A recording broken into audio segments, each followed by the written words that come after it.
வணக்கம். இரவு நேர பிரதான செய்திகள். செய்திகளின் ஊடாக நர்மதா சிறையில். முதலில் தலைப்புச் செய்திகள். தேசிய சிறுவர் பாதுகாப்பு அதிகார சபை சட்டத்தில் திருத்தங்களை மேற்கொள்ள உள்ள நடவடிக்கை. மின்னல் தாக்கி 26 வயதுடைய பெண் உயிரிழப்பு. நாங்கள் கடற்கொள்ளையர்கள் பெருமிதத்துடன் தெரிவித்த இன்றும். இனி விரிவான செய்திகள். தற்போதைய சமூக மாற்றங்கள் மற்றும் சவால்களுக்கு ஏற்ப சட்டங்களை நவீனமயமாக்கும் நோக்கில் தேசிய சிறுவர் பாதுகாப்பு அதிகார சபை சட்டத்தில் திருத்தங்கள் மேற்கொள்ளப்பட்டு வருவதாக மகளிர் மற்றும் சிறுவர் விவகார பிரதி அமைச்சர் நாமல் சுதர்சன தெரிவித்துள்ளார். இது குறித்து பிரதி அமைச்சர் கருத்து தெரிவிக்கையில், தேசிய சிறுவர் பாதுகாப்பு அதிகார சபை சட்டத்தை மீளாய்வு செய்யும் பணிகள் ஆரம்பிக்கப்பட்டுள்ளன.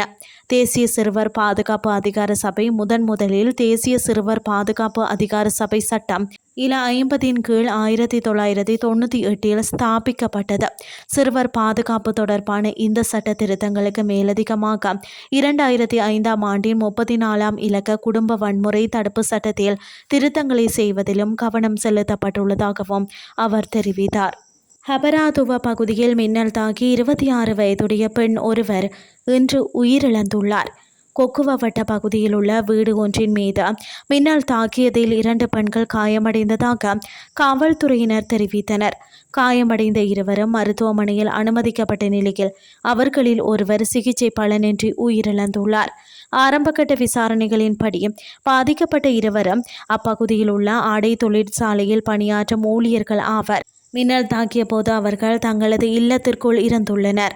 காயமடைந்த மற்றைய பெண் மேலதிக சிகிச்சைகளுக்காக கராப்பட்டி மருத்துவமனைக்கு மாற்றப்பட்டுள்ளார். இது தொடர்பான மேலதிக விசாரணைகளை கபராதுவ காவல்துறையினர் மேற்கொண்டு வருகின்றனர். இனி வெளிநாட்டு செய்திகள். போர் தொடங்கியதிலிருந்தும் கோர்மோஸ் நீரிணையை ஈரான் முடக்கியுள்ளது. அதேபோல் ஈரான் துறைமுகங்களுக்கு செல்லும் கப்பல்களை அமெரிக்கா தடுத்து வருகிறது.